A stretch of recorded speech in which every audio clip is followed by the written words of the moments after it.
Hi, I'm Heidi Burgess, and sitting next to me is my husband and partner in everything, Guy Burgess. Hello.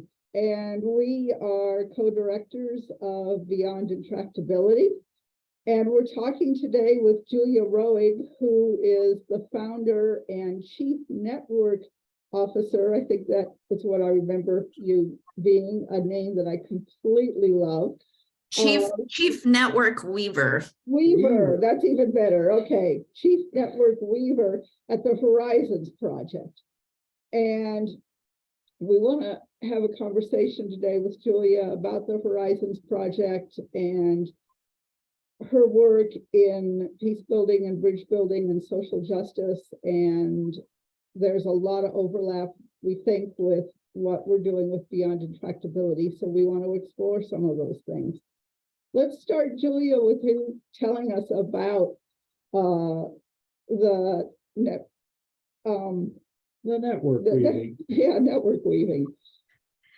Yeah, well, thank you for the invitation to be in this conversation, and just to say, how much I appreciate the work you do at Beyond Intractability. You've got an audience out here of somebody who is very much a consumer of all that you put out, and very much somebody who's tracked your work for my entire career. So this is a real pleasure for me to be with you both. And I am someone that comes out of the international peace building and democracy promotion space. So I've been running around the world for 30 years doing this work, mostly in Latin America and the Balkans is where I was based when I lived overseas. And then, working with Partners for Democratic Change, Partners Global.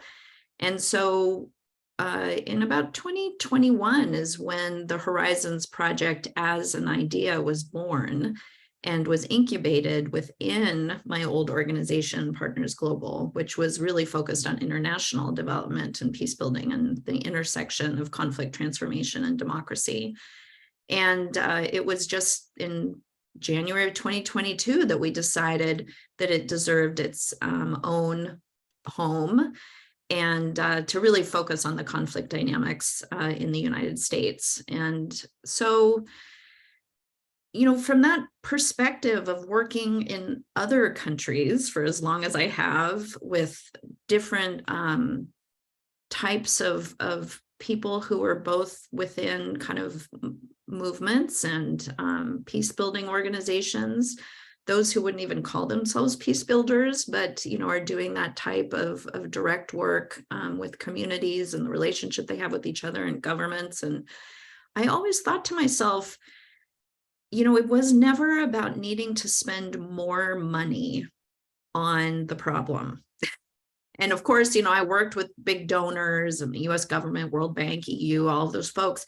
And we didn't need more money. We needed better coordination between the good people doing good work in the countries where I was working. And I was always in a support role of our local colleagues to do the good work that they were going to be doing. And so in order to, it was a real gift then to be able to have the platform and the funding and the confidence of some partners to be able to kind of take that approach and bring it to the United States. And so together with my co-lead of the Horizons Project, Maria Stefan, we really take this ecosystem organizing approach to say it's not necessarily about the one answer or funding the one silver bullet, but how we're kind of bringing different actors together to see themselves as a part of a movement. And that's really challenging in a country that's as complex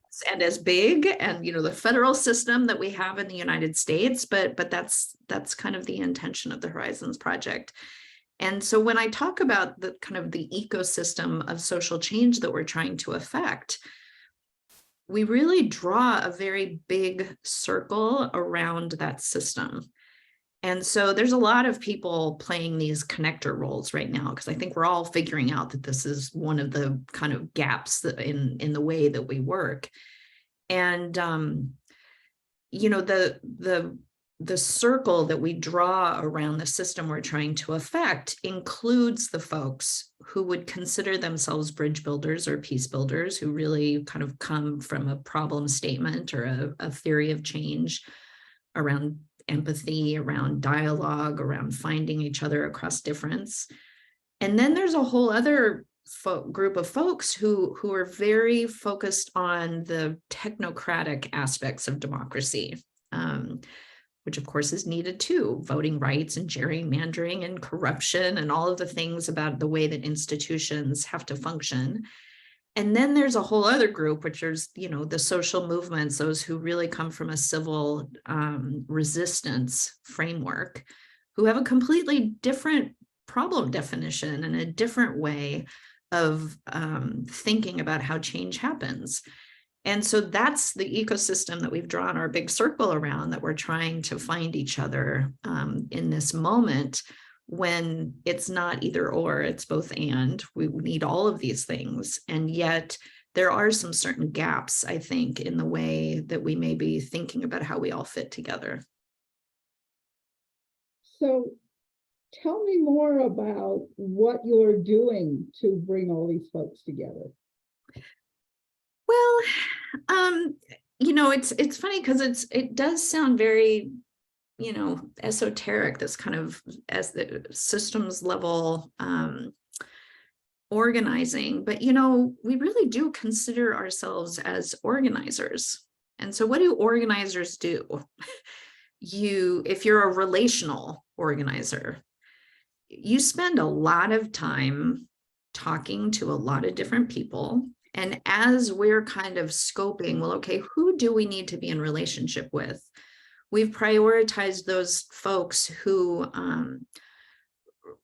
probably are more, and not necessarily in a grass tops versus grassroots role, but who are network nodes, who are, placed within a space where they're also convening and facilitating and, helping to organize a constituency.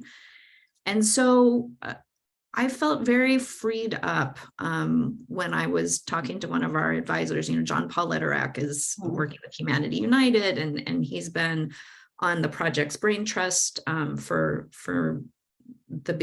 the beginning. And he has his he likes his insect metaphors, right? I've read his work, and something that was very powerful when we were first starting was saying, you don't necessarily need to be the convener always. You don't. So some people say, oh, so you're convening people. Well, not always, actually. We make sure that we're in a lot of other network meetings and that we engage in those conversations and we listen to what people are saying. And so if you're like the spider, you're here, and then you go over here and you talk to this person, then you talk to this person, you sit in on this meeting, and you might leave a little insight or idea, but you're also hearing where people's energies are. And then, the web kind of ends up following behind you. And it's a metaphor that I appreciate, that we don't necessarily need to be convening people, but we definitely want to make sure that we're participating actively in a lot of different spaces. And that we also are prioritizing that relational work. So it's a lot of one-on-one time with different people. And we kind of deal, we're a small team. There's 5 of us at Horizons. And so we definitely kind of segment out, who we're going to make sure that we go very deep with, different sectors and people. And then there's kind of subgroups that you end up connecting people, saying, I think we should get together and have a conversation. And then you try and make sure that conversation continues. So we have salons, we have, groups that come together just for solidarity and kind of nourishment that we bring together on a regular basis. But these are mostly folks who are also thinking in this kind of systems way and networked weaving way.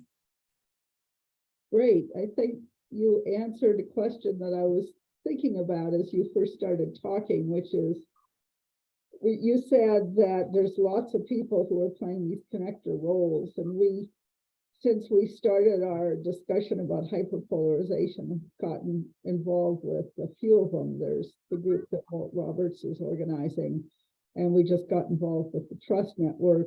Yep. And we talked with Kristen Hansen, who's doing another thing that sounds similar to this. And I find myself thinking, how do you connect all of the connectors? And I think you just answered that question, which is you weave a web, which is a wonderful way of imagining it. Is there anything, what do you do to strengthen the web and really get everybody? I see the sort of meta organizing where we have the notion of massively parallel peace building, and the notion is that not everybody has to be totally coordinated at all on the same page and following the direction of one particular leader or organizer, but you're still all sort of approximately working towards the same goals and have some of the same values. Is there anything of that sort in this web building, or does working in the same direction not matter so much?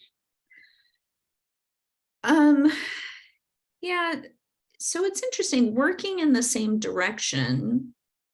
I mean, I loved your metaphor of, you know, the highway, adopting the highway and the Google map and how it's, you know, curated by kind of a crowdsourcing, and I find that very inspirational. And I don't know that the same path is what we're going to achieve. But what I do think is that if we at least see ourselves in as a part of the same system, so kind of the map metaphor, and that's okay. That's actually okay. We don't actually need, so, you know, you had mentioned on the cover of our website, we say we've got to chart, you know, a common direction, which is different from the path of getting there, I think. And so I think how we see each other in this work and how we relate to those who have a different theory of change is important. And so I actually think we're pretty far away from the kind of cohesion that we need in this country. I think we're recognizing that is a need. And yet I think naming when there are some pretty glaring gaps. And so I do think part of the network weaving is also addressing like, well, okay, where are there gaps in how we're approaching this? And so you started out by asking about, you know, the tension between a peace building approach or a bridge building approach and a power building approach and a social justice approach. And I think that that's one of the challenges that we have right now, quite honestly. And so the common direction, you know, you can use the words like a pluralistic, multiracial democracy, or, you know, whatever. People have words that you use, and some words are, you know, better suited to certain constituencies than others. But I do feel that the nature of the threat right now, the nature of the problem in and of itself, the real harm that's being done in the country, I think there are those that just have the privilege of not seeing it and not experiencing it, and then having the ability to not have that be front and center to their work, almost to the point of then I would say doing more harm than good sometimes, with regards to in the name of even a negative piece. Let's just make sure that we bring down the heat, and that's what you all have been trying to elevate with this conversation. And there's also this, in the name of bipartisanship, the kind of technocratic aspect of democracy promotion. I think it's devoid of a need for a real kind of truth, justice, healing, transformation process with regards to our racial history. And so a lot of these technocratic, voting rights is an aspect that I think is really trying to address racial justice. But most of the kind of solutions oriented, like let's just make democracy work for citizens, isn't necessarily taking into account, I think, the need for addressing the racial justice and healing processes that I think we do bring from an international perspective of the work that people have done overseas, understanding how important it is to have these hard conversations. The thing that I find myself reflecting on as we've been talking is that, first of all, the wisdom of thinking of society as networks, and that we weave those networks together, and that fundamentally the glue that holds it all together is communication. The way that you get information about what other people are doing, what they would like to do, what they've done, what the history is. And that at some level, the work that we're trying to do and that you're trying to do, weave a more constructive web of communication, is running counter to this gigantic communication system that surrounds us. And we're all in our own little bubbles, which are all different. And that I think part of the issue is how we correct what's wrong with the system of mass communication and social media and all of that in a way that's distorting our view of the world. At the same time, we try to build something different. But I wondered whether you've been thinking about, and whether one of the pillars or legs of this whole effort is how to improve this larger societal communication process. Yeah. I mean, yes. Not that there's an easy answer to that. Well, I mean, exactly. I mean, how could we start? How do we start with this, actually? Is by our own personal practices. That's where I start. I start with a commitment to that abundance thinking with regards to information I have and information I want to share and connections I want to make. And I think that we spend a little bit too much time figuring out how to scale things. Like somehow we're going to find like the right words or the right communication channel, and then we're going to bring it to scale. and then we're going to have kind of this big major impact on like the big systems that we want to change. And I mean, I know that that's what needs to happen. And I guess the way that I've seen the transformational change happen in other places has to start with just a group of people who commit to working together in a certain way that then kind of expands throughout their networks based on kind of shared values, but a commitment to being together in this work. So I mean, obviously there's people like Lisa Shirk and Search for Common Ground and folks who are trying to deal with social media and trying to deal with these kind of big systemic, communications channels that we have that's feeding the outrage machine. And, folks like IREX and Kristen Lord, who's such a leader on combating misinformation and disinformation and all the rest. And I know that this is one of the things we have to solve, and the people who are trying to solve that particular problem need to be, working together. And I think the only thing we can commit to is how we do our work and how we model how we want this to. And so I do think that there is a bit of infusing into the system training, skills building, awareness raising, like there are things that we need to do differently.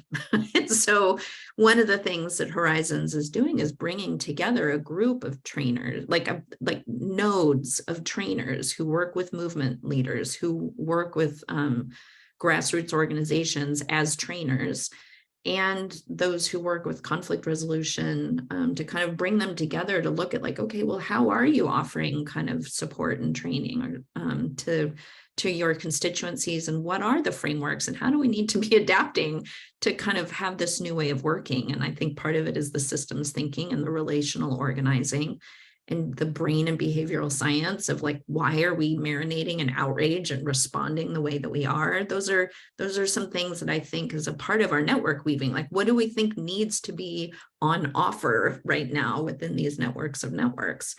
But I try and keep the work very manageable with regards to like my own ability to make a difference. And I think I make a difference through, modeling what I'm trying to see in the world.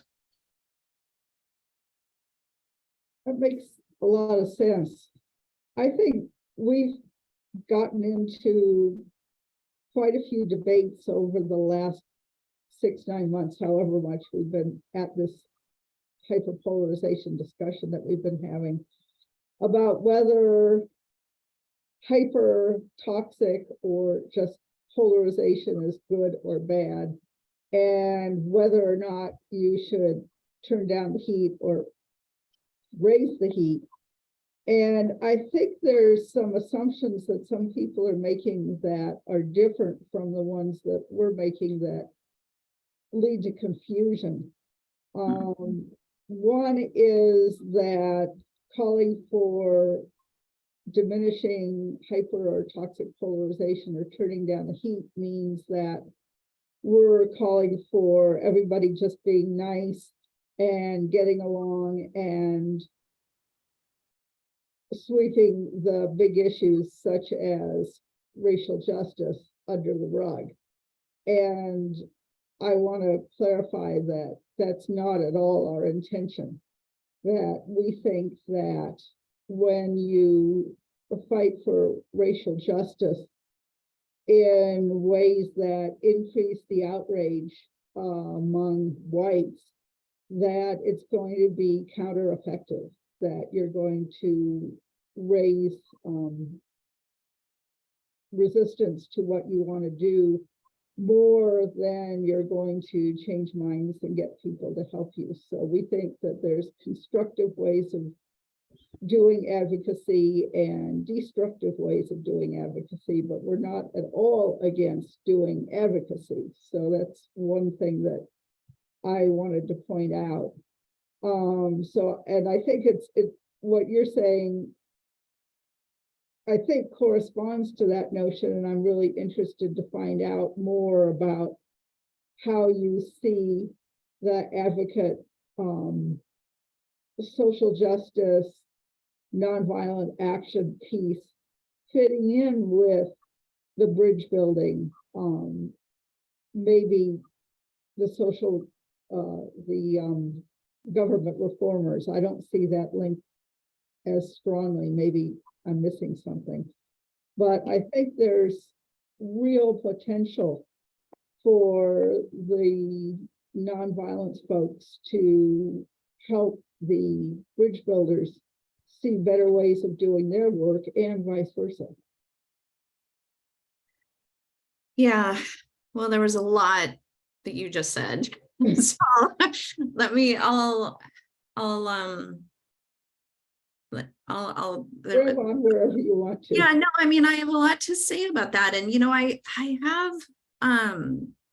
I have learned so much from being in relationship with the civil resistance community that has not traditionally been my community. Let me just say that I have been in the peace building world and adjacent to movement infrastructure, but I've always been, when we've been working overseas, positioning partners and the groups that we work with as the facilitative stakeholder within movements so that we could help to resolve conflicts within the movements that we're trying to define agendas, expand participation. But of course, conflict always, erupts within movements as well. And so that was my space.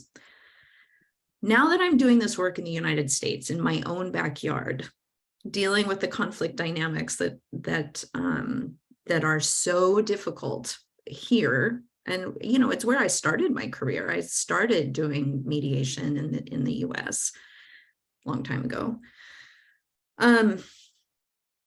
It is not up to white people to tell people of color not to be angry and not to express that anger in their movements, because it will then make all of our job as peace builders harder. That is a truism that I truly believe. I think there is a place for righteous anger in this moment. And I think that how that anger and grief is channeled is important. And yet the message of the tactics that we need to use to make change, there's a whole bunch of leadership that is unfolding with regards to a reparative approach to movement building and resistance. We need to repair society, but we cannot say as white people, don't be so angry, because it's really making our jobs as bridge builders harder. So we're not going to say that, because to a certain extent, anger that is then channeled in disrupting the complacency is needed. That's when we're talking about polarization right now. We're talking about disrupting complacency. And that is different from dehumanizing and toxic othering that then feeds into an authoritarian playbook of divide and rule, which is using race and gendered issues to drive a wedge between us. But I really feel strongly that we can't say like defund the police was a bad slogan, because it gave so much fuel to push against those who are deeply concerned about security. Now, okay, we know from literature that there's the tension between radicals and reformers in movements. There's the gradualists and there's the abolitionists. And we will always have these tensions between these movements. And so then, therefore, I think the work that needs to be done is intra-group work right now within the conservative movement, that we need to support conservatives to have courageous conversations about what is happening within their movement. And we need to have intra-group work within the progressive movement around what a reparative approach to our organizing is going to be. But I think that because there's been such a focus on bringing red hats and blue hats together to empathize with each other, that's actually not, in my opinion, what's most needed right now, because there's an equivalency of, there's a both sidism that the harm being done to our democracy is from the extremes on both sides. And we just need moderation, and we need to come and we need to like bring down the heat so that the centrists can actually start problem solving for us. And I think this is a misdiagnosis of the problem. So I've got my diagnosis, I've got my problem statement, I've got my theory of change. And I share that theory of change, and we discuss it. These are the tensions that we have to discuss. But the both sidism of, it's just, there's set, the call out culture, and all of the things that's happening on the progressive left, and shutting down conversation on college campuses. Yes, we absolutely have to deal with this on the progressive movement. But the danger to our democracy is with an authoritarian faction within the Republican Party right now. And until we actually address that and have a movement mindset that to go on offense against this authoritarian faction, I actually think we're going to dialogue ourselves off an authoritarian cliff soon, actually, like sooner rather than later. So I'm we need to be in solidarity with those who are naming a problem and experiencing the harm of the problem in a way that I think is the hardest conversation to have right now, because we're experiencing these divisions. But I don't think we're going to do it for, when I say we, I don't think Julia is a mostly progressive leaning white liberal outside of DC is going to be doing that work. But I will be in solidarity and relationship with those who are. Now, one of the things that we've written about for years is something that we call the Crane Britton effect. And I'm sorry, say it again. The what? The Crane Britton. It's an author. This guy who wrote a book called The Anatomy of Revolution that I read as an undergraduate even. And it's one of the books that has stuck with me. And but what it tells is the story of 5 revolutions, and most notably the French and the Russian Revolution. And what it talks about, and this is a story that is repeated again and again and again through history, is that there are times when a regime, whether it's a monarchy, an authoritarian regime, or a democracy that isn't working very well, or any sort of combination, is widely seen as having failed by the population. There's a rebellion. Everybody agrees that they hate the existing regime. And you have populist movements on the left and the right, and everybody wants to change things. And the regime relatively quickly collapses. And then you run into the fact that the revolutionaries don't agree on what comes next. And you go through a period where the revolutionaries fight among one another. And eventually the most ruthless and violent faction wins, and you get a new tyrant. And so the challenge, and you have on both the left and the right, the United States, a lot of discontent with our government, is feeling for different reasons and for different purposes that it just isn't working and we ought to get rid of it. But if you don't have a vision of a society in which everyone would like to live afterwards, then it's the revolution, even if it's a political revolution, to use Bernie Sanders' term, isn't going to succeed. So I wondered whether you had been thinking about what kind of vision for what democracy should be that could allow people with very different views to come together and to get past the sort of competitive I'm right and you're wrong frame, which seems to dominate at the moment. Yeah, and I'm glad that you brought that. Why revolutions, if we're in this moment, if we feel like we're in a moment, why we need to think about what comes next is so important. I totally agree. I'm totally, I geek out on all of the futures thinking work that people are doing right now, imagination skills. And, there's the Future of Democracy report that just came out that Suzette Masters-Brooks put out, and which is fantastic. And I think of it, though, in phases, and the organizing work that we've been doing, actually, we've spent a lot of time saying, are we a negative coalition? Are we against authoritarianism? So then, therefore, there is a very low bar to participation, very low. Or are we a positive coalition? We're for democracy. But when you're for something, you have a higher bar of participation because you've got to agree on certain values and you got to negotiate what that democratic future looks like. And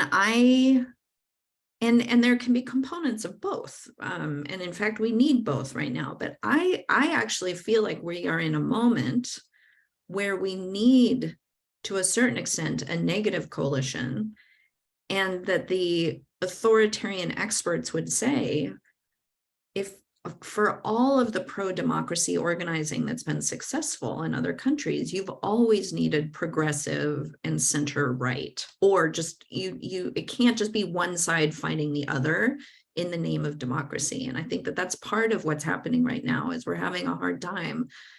Like we're not going to vote our way out of this problem. There has to be, we have to be organizing around a pluralism that we want to see that is ideological pluralism. So we're not fighting over policies. We're fighting over a system that is an equal playing field for all of us. And that's challenging right now because of the economic kind of in disparities that we have. So this concept of a level playing field, even that is up for contestation of how that even works. But so that the networks of networks of networks have to include this kind of broader cross-ideological vision of pluralism, but a vision of pluralism that is going on offense against the forces that are actually trying to essentially destroy democracy, which has been consolidated in a lot of the states right now. I mean, there is one party rule in a lot of states, and the authoritarian playbook in other countries, and people don't like that word. I mean, it sounds scary, right? To talk about authoritarianism in the United States. What do we even mean by that? And, I'm the one who can't say what I want to say anymore because, and I'm being shut down from, the left, but there is a playbook of eroding democracies, and we are experiencing it. And so I guess what my point is you block and build at the same time, but it's a movement mindset of what we are creating, so that there is the blocking part. We are going on offense, and we have something that we're working on now at Horizons, which is our Pillars of Support project, because there's this idea that there are sectors in society that are propping up the authoritarian regime. It's not just one person. It's not in the name, but there are financial support through businesses. There's faith. There's kind of moral support through religious institutions. There's security sector support of not necessarily actively being involved in a coup, but by the act of not acting. All of the things we keep saying it's not going to happen here, and it to a certain extent is. And so I think by having a more targeted analysis of where we need to go on offense which is the block, at the same time thinking about what we're working towards, it has to be this concept of pluralism. But the problem is that's the long horizon. There's the medium and the short-term horizon. So meaning, the three horizons of like what we're working towards. And I think that where we're struggling right now as a system, as the ecosystem, is you want to work for pluralism. And so then therefore you're talking about pluralism, you've got a vision of the future, you're bringing people together, but so much effort is being put on the future vision, that we're not working on blocking and going on offense against the forces that are actively with agency trying to really erode democracy. And so I think that it's a both and, of course, but I guess my point is that it's not just about coming up with this vision for the future. And yet within, let's say, progressive organizing, we can't wish the other side away. We have to recognize that we are building a country with our neighbors. And so there's a lot of folks that are doing that work, but not just in the name of these kind of future values, in a way that's saying, where are the red lines of what we won't support now? And let's build towards what we want in the future. I get a little frustrated. I'm totally down with the future vision. And I think that it's fun to do that part, and it's interesting, and it's galvanizing, and it brings people together, but it doesn't motivate the kind of resistance to the forces that are actively eroding democracy in the way that we need. Now, there's a near-term vision problem, which is what is the banner under which you can pull together a coalition big enough and strong enough to resist the authoritarian wannabes in our society. And some of the polling numbers that I was looking at just yesterday coming out of the most recent election are worrying that Biden's position against a hypothetical runoff with Mr. Trump has deteriorated dramatically since what it was when he barely squeaked through a victory in 2020. So there is a question just in the short term. You need to have enough of a banner for people to rally around. Yes, And I'm not sure we have that. I agree, which is why I think the work in the short term is supporting our conservative allies to do the organizing work that they need to do within their movement. And I wish more attention was being spent on that with regards to and holding on to their conservative values, holding on to their conservative identity, not asking them to all of a sudden turn into progressives. But where do they feel that their movement is going? What are their red lines? What do they stand for? But to actually be in solidarity with them. And that's where I feel like the networks of networks is how do we help their job be easier. And the academic term is creating kind of either the off ramps for the hate and the vitriol and the undemocratic practices, at the same time that we are looking in our own backyard at how we also need to help this cause. But yes, their electoral politics have consequences. And after the midterm elections, with the amount of organizing that went in, which was incredible, everybody kind of sighed this big sigh of relief, but we're still in deep trouble. Yeah. I found it disturbing the degree to which Democrats actively turned against Republicans that helped them, for example, in the investigation of January 6th. And spent money trying to get radical authoritarian wannabes nominated for public office on the theory that you could win the election more easily, which turned out to be sort of true, but boy, that's a scary tactic. Oh, it was awful. It was, whether that, a totally undemocratic in my mind as well. And they're doing it again. So that's scary.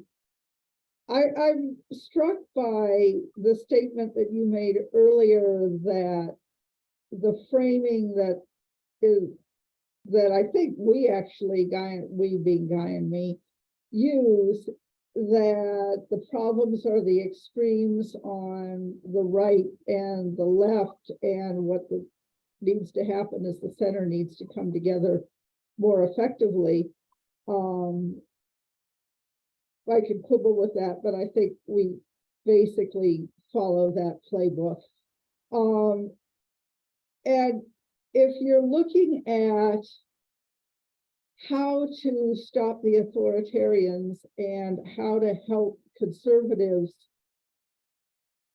coalesce their movement, I think that's really talking about the same thing, because the problem that I've been reading about on the conservative side is that the center conservatives are getting completely disempowered, and most of them are quitting or moving out of the powerful roles, because if they aren't voted out of office, their lives are made so miserable that they decide it's just not worth it anymore.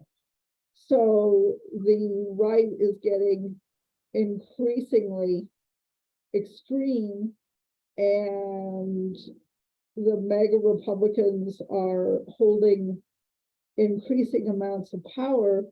And if anybody is going to reverse that trend, it seems like it has to be folks from the middle rising up and saying, look, this isn't getting us our traditional conservative values achieved.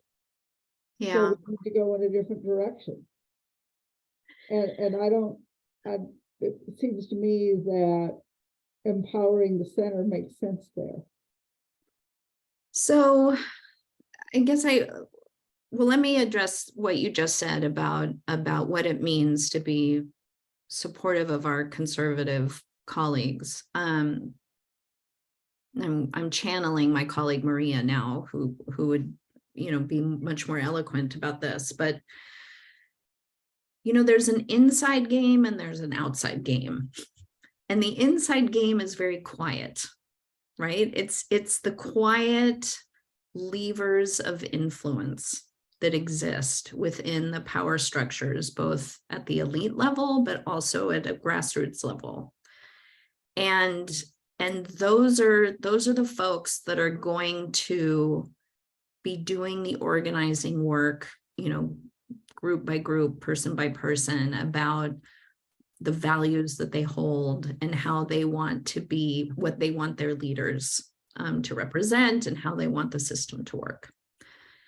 And we need to be in relationship with those folks and to be supportive of them in whatever way we can.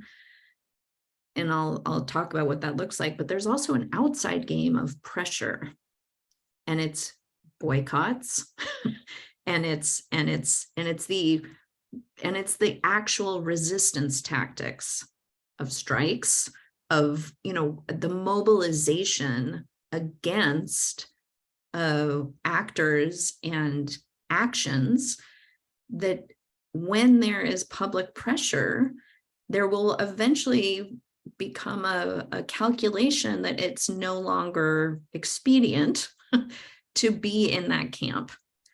And so I think that we need more of both, but we need the pressure.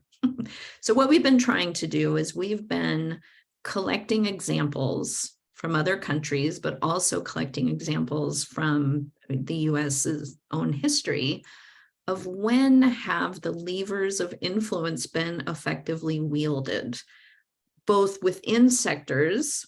So whether it was a faith group that stood up in a certain way, and or when pressure was put on that group, let's say advertisers of a certain media outlet, that then allowed for a lack of support of that authoritarian regime. And so I think that that's why I keep talking about going on offense. And because it is an inside game and an outside game. And so we have to have kind of allies. It's not just a generic kind of, let's, do more social media campaigns to hit the general public. It has to be a strategy. So we're doing an analysis right now in Georgia, only in Georgia, one state. Where are the pillars of support for an authoritarian system? Where are the levers of influence? Where are the relational kind of inside work and the points of pressure to go on offense on the resistance work? So that we can then say, here's a map for thinking about how to think about those pillars and the strategies that are needed, that then getting that into the hands of other organizers in other states. And I don't know whether it'll kind of percolate up to a national level map or not.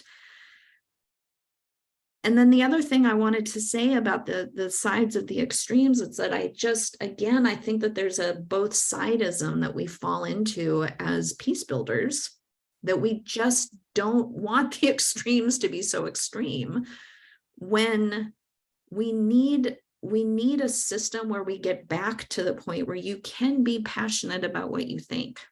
You can debate the ideas that you have about a Green New Deal or whatever it is that you want, and say, well, stop talking about the Green New Deal. It's that you're making us, susceptible to the socialism label. And, we just need to kind of be moderate and have the incremental change about the transportation or, infrastructure.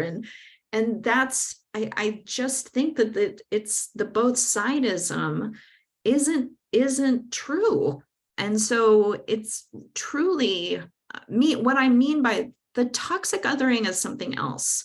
We have to be calling in our own colleagues as opposed to calling out when we see dehumanizing language being used. We cannot engage in the dehumanization. And I believe that, but that's different from having strong policy views and a call for justice that somehow is seen as extreme when we're facing a faction that used to be in the Democratic Party. I mean, we say this all the time. The authoritarian faction in the United States isn't partisan. It was squarely in the Democratic Party during Jim Crow's era. And it just happens to, it's been a faction, for the beginning of time in our country. It just happens to be in the Republicans right now. So the call for the moderation and the centrists to just come together and offer solutions, I just think isn't going to make that faction go away or de-incentivize that faction. And we need to de-incentivize the support for that faction. I think there's a lot that could be learned from really the giants of nonviolent resistance over the years, like Kings and Gandhis and Mandelas, that used nonviolent civil disobedience and other forms of protest to change the relative power relationships. But then were willing to negotiate. And they would push back and forth, and they would, while they pushed for radical changes, and the kinds of changes that all of them pushed for were every bit as ambitious as what we're talking about now. They left a place for the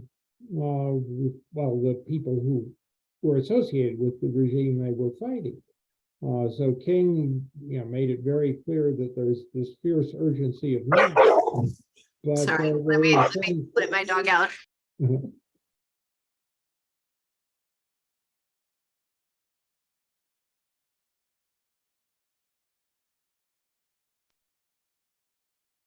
Go ahead. She was very quiet till now. I didn't know she was in there. Yeah, I know. Somebody knocked on the door. That's a Murphy's Law moment. At any rate, I think that one of the things that this field, and especially the fact that most of, well, maybe not most, but a great many of the Nobel Peace Prize winners that we really learn about and look up to are folks who weren't intermediaries, but they were advocates pursuing what we would call constructive confrontation strategies. Exactly. That tried to change power relationships, but did so in a way that left the door open for a new society in which everybody would want to live. And I think that's the challenge. One of the lines that we use a lot is that conflict is the engine of social learning. The basic interaction is that the world would be better if you do something differently. And that person doesn't want to. And then what really matters is, do we have a process that makes wise, equitable, efficient, nonviolent decisions about what changes should and shouldn't happen, and does so in a way that preserves relationships? So, you're preaching to the choir here. I 1,000% agree with you. And I feel that the analysis of the power imbalances right now is something that we need to still be grappling with, which I feel like you're grappling with, with the conversation around social justice and bridge building. And there's a question of like, well, why aren't more people of color participating in these dialogue programs? How can we diversify to like, well, part of it is the power dynamics that seem to be glossed over a little bit. And so if there isn't, and it's not just color, is it? I mean, that's where I feel like the race class narrative work is really needed in the US. And there's a lot of really good organizing work that's being done around kind of the solidarity that we find across different identities. And yet, when we don't bring in an analysis of power into our peace building work, which I think international peace builders, when you go, I mean, that's part of, the stakeholder analysis that we would always do if you were working within a country, because, you see underlying grievances as the driver of conflict. And so you would understand that, those deep-seated grievances have to be incorporated in any kind of process of collective action that you're asking people to engage with. I think that there are certain elements of the kind of bridge building community and or solutions community that aren't, and that's what I mean. You had asked Heidi, well, what do you mean when you say like the kind of democracy technocratic world isn't necessarily taking into account the racial justice equation? Part of it is, when you prioritize, well, we need more civic education. Well, of course we do. Yes, we definitely need more civic education. We need, to address gerrymandering, or we need to address kind of money in politics. All of this is true. It absolutely is true. But there's a reason that there's a huge swath of society that does not participate in our democratic institutions. And it's because of a history of feeling just totally excluded from our democratic institutions.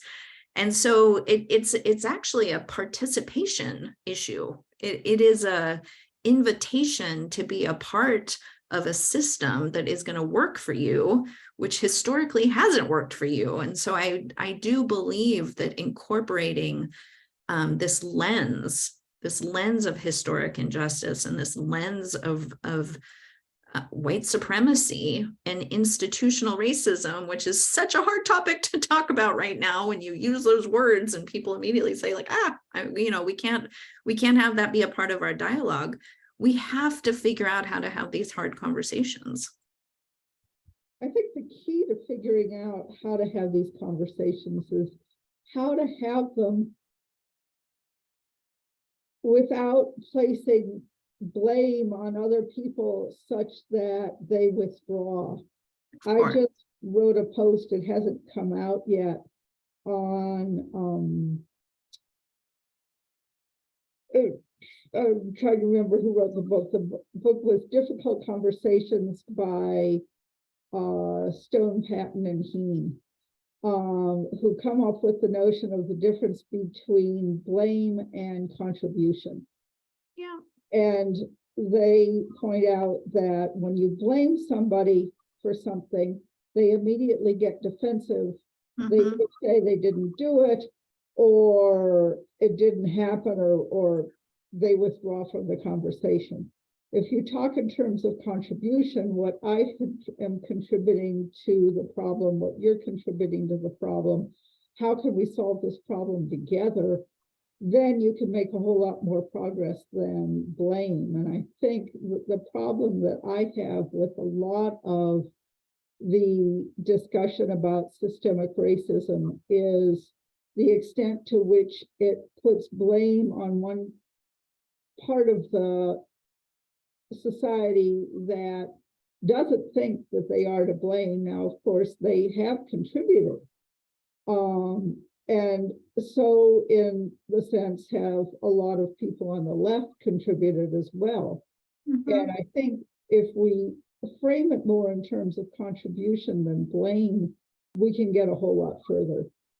I totally agree, which is why I feel like infusing into our democracy, name the verb, revitalization, reform, renewal, reimagining, all of the work that we're doing around democracy has to include what you just talked about.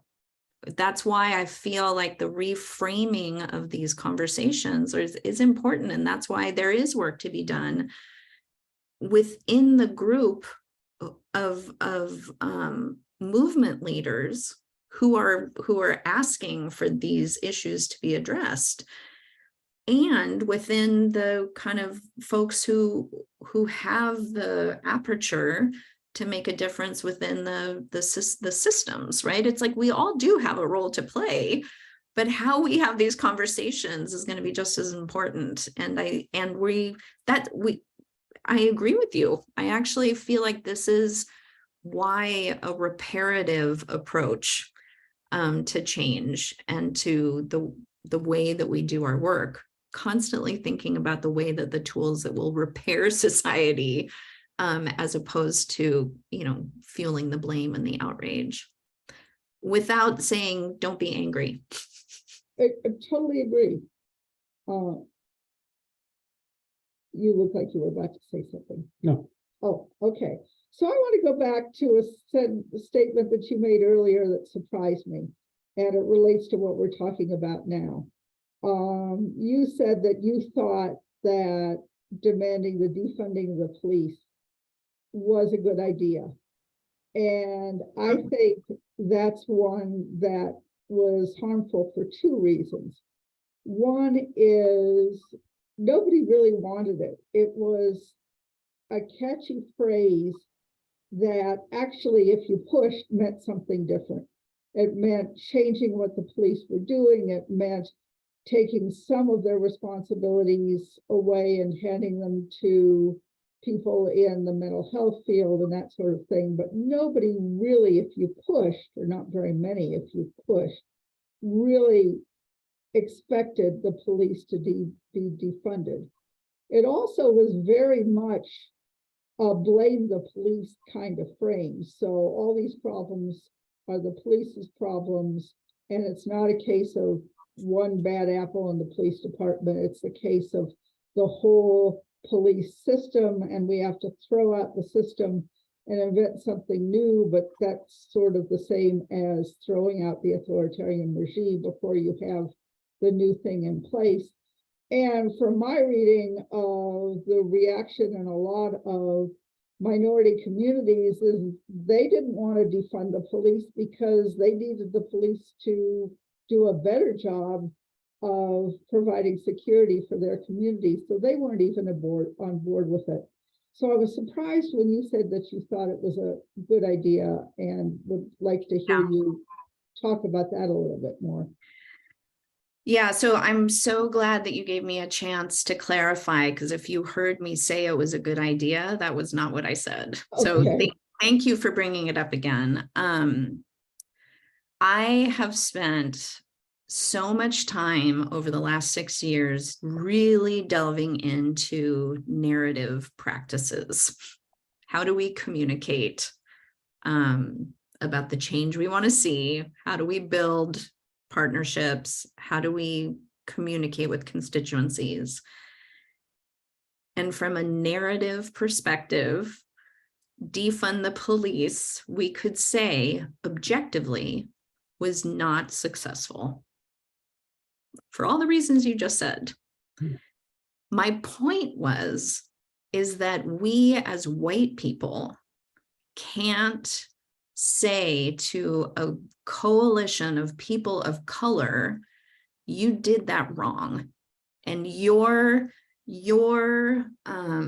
organizing to at least get the conversation on people's agenda. Because if what you're trying to do is get people to talk about Black people being killed by the police, we are talking about it now. So I don't agree. And I think the abolitionist movement, which is an abolitionist movement, let's reframe security in the United States, which of course I've spent all sorts of time trying to rebrand peace, which is the exact same thing that we're trying to do. How do we get away from a militarized society, a militarized solution of punitive responses to societal harm? My point, what I was saying is I think that there are movements in the United States that are crying out for acknowledgement of the harms that are being done to their communities. And for us as white people to then say, yeah, that was really unhelpful. Thank you very much. That's what my point was. Okay, I agree with that. It's my understanding, tell me if I'm wrong, that the phrase defund the police mostly came from whites in the beginning, not from African Americans. Am I wrong? I don't know. I don't know enough about it. And I do know that there's tensions within that movement and exactly how you just described. I don't know that all, communities of color don't want policemen in their communities. All of the nuance that you just said, and that is the problem with thinking about coalitions, strategic communications through slogans. It actually kind of cuts off the nuance, doesn't it? It cuts off the conversation. It's such a complex problem. It requires the police to be a part of the conversation. It requires the, police unions to be a part of it, and the mayor, and, we all need to have a conversation about this problem. And if the way that we're communicating closes down complexity, well, then, we are shooting ourselves in the foot. And so I do think it's another initiative we have at Horizons around narrative engagement across difference. And it's a challenge for progressive movements who want to win the narrative war, who want to shake people out of complacency, who use communication strategies to build power. That's how we think about it in this, again, almost kind of zero-sum game. We need to win. We need to win this battle of the narrative, the toxic narratives that need to end. And I think it's one of the new competencies that we need in our movement ecologies, which is how do we think about complexifying narratives as opposed to simplifying them? And so I think defund the police was a simple narrative that obviously didn't allow for the nuance and complexity of the conversation, but it did get the conversation. We're talking about it a lot. It just became a polarized conversation. So no, that was my main point, is that I don't know that we have the right to criticize, and yet where it started from, I don't know. I think an interesting word to explore in this context is systemic. That the notion of systemic oppression, systemic racism, systemic all sorts of problems can be read two ways. The way that I think it often gets interpreted, which I think makes things worse rather than better, is the problem is with the system, and we need to disrupt the system. Anything that we do that disrupts the system is good. Anybody who's associated with the system is worthy of demonization. And the other way to interpret the word is that there's a system, a very complex system that produces grotesque levels of inequality, terrible stories of injustice. And we need to understand that system. It has lots of different causes, different people are responsible in different ways. We need to work through it, figure it out, and start solving the problem. And there are very different ways of looking at it. Yeah. And a lot of our difficulty, I think, is that we don't think systemically in the second sense of the word anywhere near enough. Yeah. Yeah, and I agree. And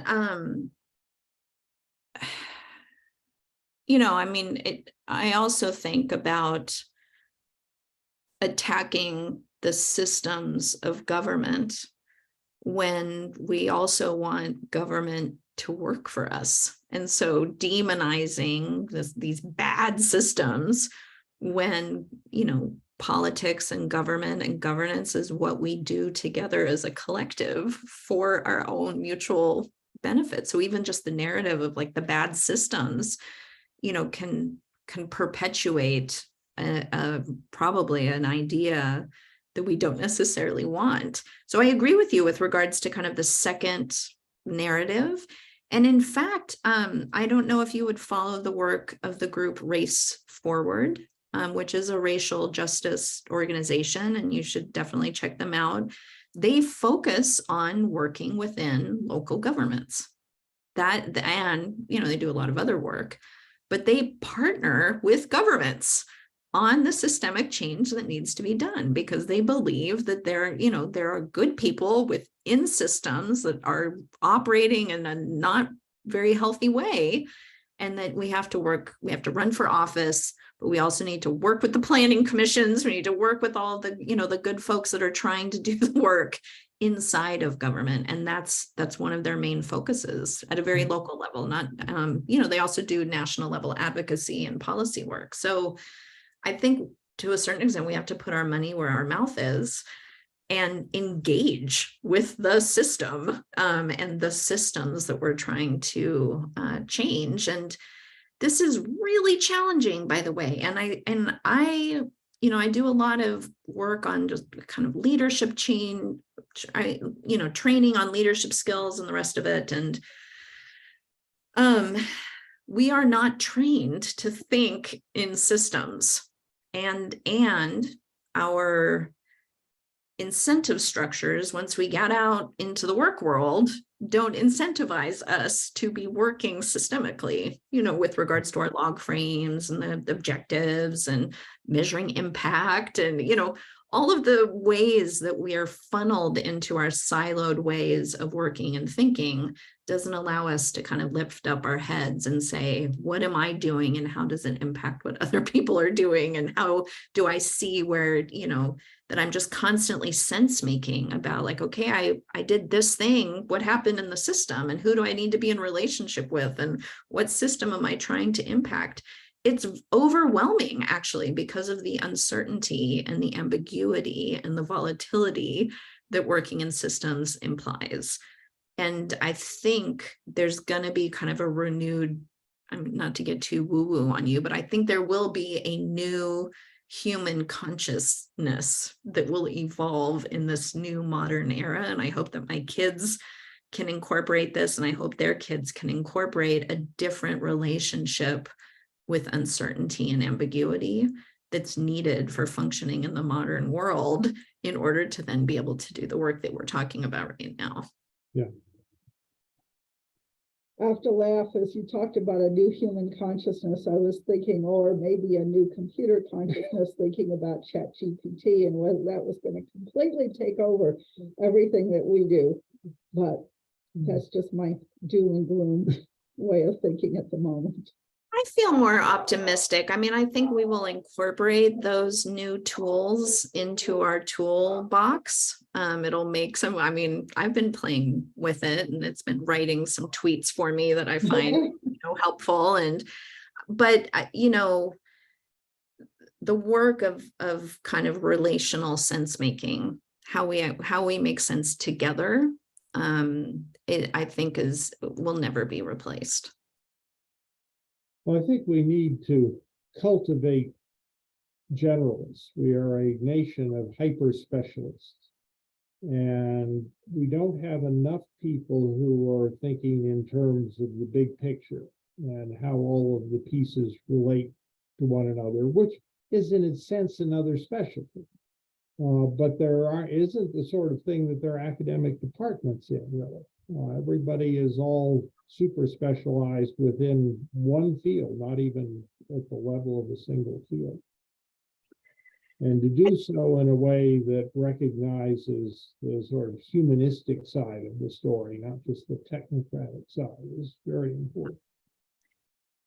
I also really appreciate from working in other countries and now observing, a very American tendency of let's just get it done. Like, what are we doing? Like, there is a way that we work, which is just like, let's come up with a solution. It's almost like negotiation, 101. What are your interests? What are your interests? Let's come up with a solution. Let's brainstorm what works. Let's start testing it out. Let's go. Let's just do it. And I think a little bit of what we're talking about in this, both generalism, but also a systems way of working, takes some patience. We actually need to slow down and spend the time observing what's happening. And then and then thinking that part of the work is the relational work of sense making. It's not just doing all the time. And so I think that when the whole sector, everyone is so burned out. We're exhausted by the meetings and all of it. Everybody is just totally exhausted. And so now, there's the nap ministry, and there's like everybody's, trying to think about kind of personal wellness. But I think that there's a way of working that also requires a little bit of slowing down for the sense making to take place and not constantly doing. We're going to have to incorporate that a little bit more. I like the US ingenuity. And when I worked in Latin America, I was always the one who was like, all right, that's all great. Because, every meeting was poetry. I mean, it was just beautiful discussions of democratic ideals and the rest of it. And I was always the one in the meeting would be like, okay, but what are we doing tomorrow? Like I was very on the spectrum of my kind of American culture. And I am really appreciating the need to incorporate a little bit more of the slowing down in order to understand the systems. And that this is a systems practice, actually, is the slowing down. And I'm sure that I sent this article to you because we're on so many of these email chains together, but I talk about this article all the time. And it's a writer in Australia, Luke Craven. If you don't, he's a systems leader and thinker, and I love everything that he writes. And he wrote this wonderful article called "There Is No Elephant." Did I share this with you? Yeah. Share it with everybody because I love it so much. I love the concept that the metaphor of the blind men feeling the elephant and understanding the world differently because they're feeling the trunk, they're feeling the leg, they're feeling the tail. So they've got this completely different perception. And this idea that if we just got them to be able to just talk and have the right conversation, that they would understand that it's actually an elephant. And it's such a problem-solving frame of mind. And his point of working within systems is that there is no elephant, there's just different perceptions. And that we need to have different conversations about how are you experiencing this right now? What is happening for you? And of course there's technocratic. I'm not saying, the technocrats and the specialists don't have their place. Of course they do, but the systems level work has to allow for there not to be an elephant and for us to just be constantly sense making and hearing from the different perspectives. I think this is a huge shift in how we're taught to think and work. Mhm. So I want to go a little bit of a different place to end this conversation. And I'm looking at my last question that I had written to you, which referred to the TED Talk. I don't know how long ago it was that you did that. I looked at that. 2015, I think. Okay. And your point of that was that everybody can be a peace builder. And we've been trying to make that point too for a long time. And I think if you really think in terms of systems, the only way we're going to get out of the mess that we're in is if everybody realizes that they have some role to play, they have contributed to getting us where we are, and they have a contribution to make to getting us out of where we are. When I say everybody can be a peace builder, I don't necessarily mean being an intermediary and doing the sorts of things that you and we do when we do traditional peace building. I'm just saying everybody has a role to play to make this situation we're in better. Mm-hmm. How do we get people on board with that? How do we get people to indeed stop being so complacent, although I would argue there aren't too many complacent people anymore. Understand that we all have to be in this together. We all have to contribute towards a solution if we're going to get a solution. Mm-hmm. Well, what's really interesting is how much in the US context, my colleagues don't like the peace building frame. Yeah. I mean, even the word peace, that word, the social cohesion, all of the good kind of bridging work that we do, and somehow being a peace builder does not resonate. Yeah. And I'm actually trying to change that. We're working with this big group of advertising agency gurus to try and rebrand peace. It's literally the name of a documentary that we're making to rebrand peace. And there's a couple of reasons for that, I think. One is because it's been a frame of international foreign relations. And so, where we make peace is in another country. So even like if the peace building movement that came out of the Vietnam era that was seen as, hippies and love beads and the rest of it. So that's kind of a brand. But also I think that as the peace building field professionalized in the last 25, 30 years, it's also seen as incredibly elite and academic. And so these frameworks of the UN and the World Bank, and it's, how we measure peace is just not as accessible to some of the folks doing the grassroots work in the US. And so I think that for those of us who wear the moniker peace builder, I think we need to get real with, who's in and who's out of our field, and I say that as, the board chair of the Alliance for Peace Building right now. I mean, we do think deeply about being a profession and field building, and yet we do need more of a movement mindset in the United States. So the reason that I love the Institute for Economics and Peace framework of the positive peace indicators is because of this way of, it's not just about addressing violence, it's about keeping societies peaceful, and all of the different indicators that they have about access to information and the role of obviously kind of human rights, and so that wherever you find yourself within those different aspects of positive peace, you are contributing to helping to keep society peaceful. I think that there is a piece missing, though, about justice seeking within that framework. And so I think that's why we're trying to find these new ways of movements to also, would they see themselves as peace builders? No, they definitely wouldn't.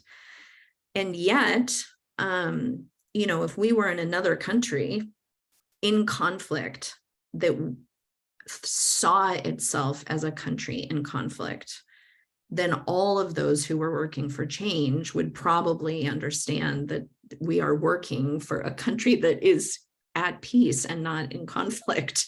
And I think there's an acknowledgement that we are a fragile state right now. We are a country in conflict. And so the reason I'm working as hard as I am about the peace building framework and umbrella, first of all, is so that we actually have a vision for a peace building effort in this country that does include the institutional reforms that need to happen and the community, all of the frameworks that we use overseas are needed here, but also just to acknowledge that we are a country in deep conflict that requires us to have this peace building framework. So how you do that, I think we continue to do kind of the one-by-one conversations. I don't insist on language, by the way, because, there's so many people who receive that word as a negative piece. You just want me to be quiet. And so we need to have that extra level of conversation saying, no, that's not what I mean. That isn't what I mean.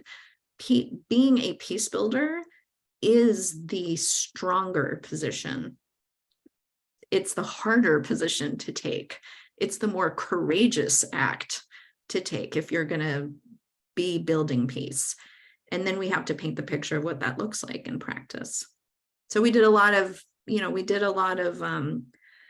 social science research on how to talk about peace and peace building. And interestingly enough, being a bridge builder resonates with people, but also that it's active, it's not passive.